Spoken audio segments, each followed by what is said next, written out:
کو جنت کا حقدار بنا دیا جس نے کبھی سجدہ ہی نہیں کیا تھا.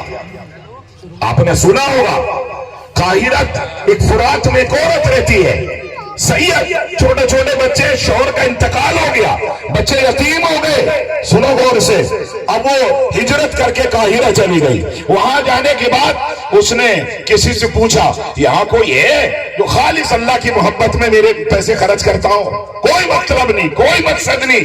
ہاں یہ قاری جعفر صاحب تو آپ کو محبتوں کے الفاظ بھی نہیں کر سکتے چونکہ بھلا رسید آدمی ہے. اتنا قیمتی آدمی نصیب نہیں ہوتا کسی کو, بہت قیمتی آدمی ہے. یہ اتنا قیمتی بن گیا کہ آج کی تاریخ میں 1,00,000 روپے کی تنخواہ پہ بھی سے کوئی اپنے حال چلا جائے گا. اس کی قدر کیا کرو.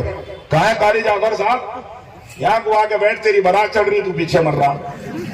یہاں کو آ, یہ ساری بارات تیری تو ہے, اتنا قیمتی ہے. اس دن دیکھو اس کے چہرے پہ نور دیکھو, اللہ کی قسم میں ہر بار فیل کرتا ہوں بس سائز ہی چھوٹا رہ گیا.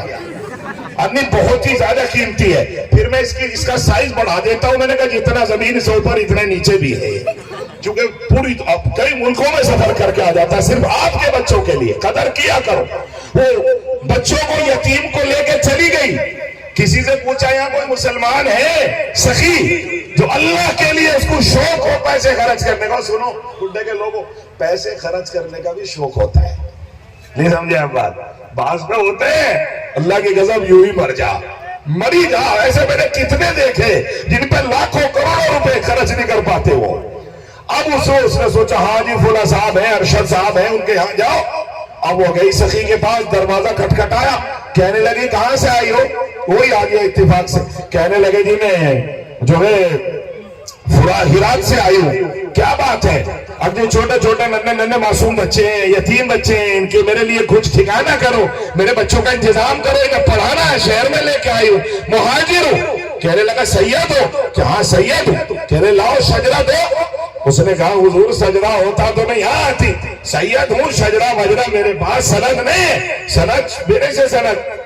کہنے لگے تو جاؤ, یہاں تو اور دوسرا آدمی آ کے کہتا ہے میں سید ہوں, میں ضرورت مند ہوں, فلاں, کس کس کا یقین کرے, جاؤ. ٹال دیا.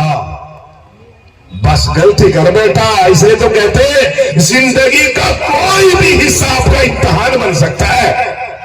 کوئی بھی نکلے ہوئے الفاظ آپ کا امتحان بن سکتے ہیں. اس لیے حضور نے فرمایا للسائل حق وإن جعل فرس, مانگنے والے سے دے کے جان چھڑا لو چاہے وہ گھوڑے پر کیوں نہ بیٹھا. اور ہم ہمیں دیکھے وہ سردار, ہمیں دیکھے فرمان میں دیکھے اٹھا کٹا آدمی, ہمیں یار اسے شرم نہیں آ رہی, مانگتا پھر رہا ہے. جیسے یہاں تو قاری صاحب جیسے آدمی کو کہہ رہے لوگ, مجھے حیرت ہوئی, قرآن کے لیے دامن پھیلانے والے کو کہہ رہے ہیں کہ ان کا تو کام مانگنے کا ہی ہے.